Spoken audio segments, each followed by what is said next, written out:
the problem no one could solve. Victor Chen sat in the conference room surrounded by the brightest minds money could hire. 15 engineers, 3 Nobel Prize nominees, 2 decades of combined experience at Fortune 500 companies, and they were stuck. The algorithm is elegant, said Dr. Patricia Wells, VP of Research and Development. But there's a flaw in the logic chain. We've been analyzing it for 6 months. The company loses $2 million a day until we fix it.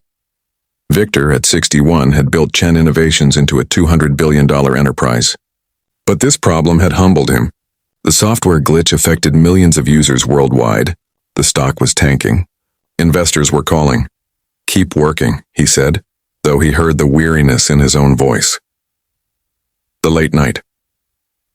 Victor stayed late, as he often did these days. The office was quiet, just the hum of computers and the weight of impossible expectations. He made himself a coffee in the break room, needing the quiet moment alone. That's when he heard the voice. "Excuse me, sir. I'm sorry. I didn't mean to disturb you." It was Margaret, the cleaning woman. She'd worked at Chen Innovations for 7 years. Victor had spoken to her perhaps 3 times total. She was holding a printed copy of the algorithm, something from the recycling bin, he realized. Her eyes, behind wire-rimmed glasses, were sharp with intelligence. "I couldn't help but notice," Margaret said hesitantly, "the pattern in this sequence. May I show you something?" Victor, exhausted and desperate, gestured to the table.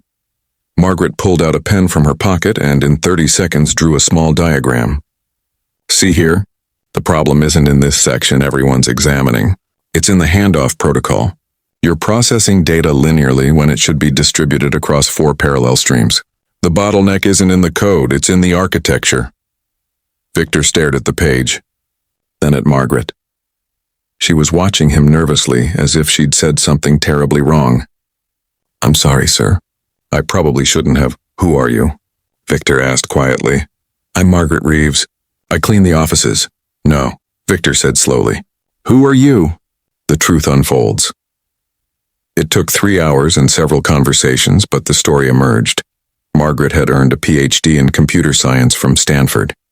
15 years ago, she'd had a thriving career, until her daughter became ill. Margaret had needed flexible work and health insurance.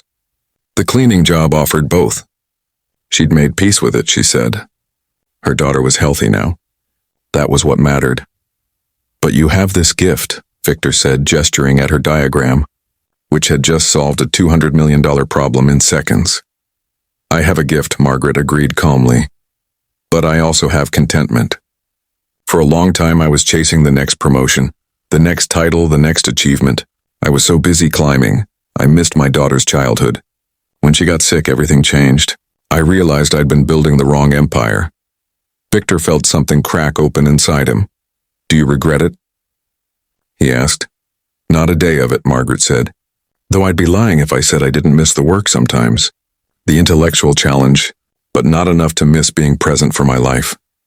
What happened next? The next morning, Victor called an all-hands meeting. He announced Margaret's fix. The stock rallied. The engineers who'd spent 6 months on the problem looked humiliated, but Victor wasn't there for that announcement. Instead, he personally met with Margaret in his office. "I have a proposal," he said. "I want you to lead a new division, advanced problem solving. You'll work 3 days a week, remote if you prefer, competitive salary, full benefits, but more importantly, you'll mentor our teams. You'll help us see what we're missing because we're too close to it." Margaret's eyes widened. "Mr. Chen, there's a condition," Victor continued. "You teach me too, how you found peace with a path that wasn't what you planned. Because I'm 61 years old, Margaret, and I'm not sure I've ever been truly happy. I have everything, and I feel like I have nothing." 6 months later. Margaret stood beside Victor in the company auditorium presenting the new division's innovations. 7 major problems solved, 4 patents filed, 3 solutions that would revolutionize their industry. But the real transformation was quieter. Victor had begun taking Fridays off. He'd started volunteering at a local school, teaching mathematics to underserved kids. He'd called his estranged son and apologized for missing his childhood. They were slowly rebuilding their relationship.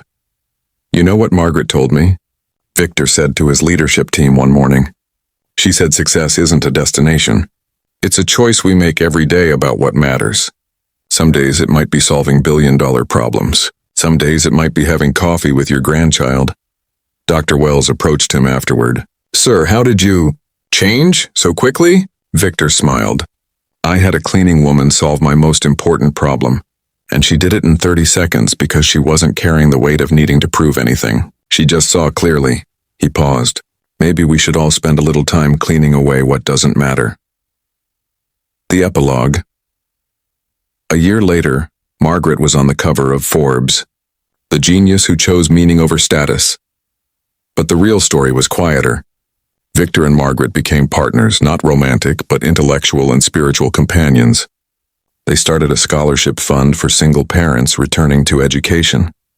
They mentored young engineers about life balance, and Victor, for the first time in decades, felt like his life made sense. At Margaret's invitation, he'd attended her daughter's wedding. Seeing the young woman, now a doctor herself, Victor understood what Margaret had known all along. Some empires are built in corner offices. Some are built in living rooms. One day at a time, one person at a time. Both matter, but only one stays with you when everything else is gone. The end. Friends, sometimes we mistake the size of our accomplishments for the quality of our lives. The wisest among us know that genius isn't just about solving problems. It's about knowing which ones truly matter. Look around. What are you missing while you're busy building?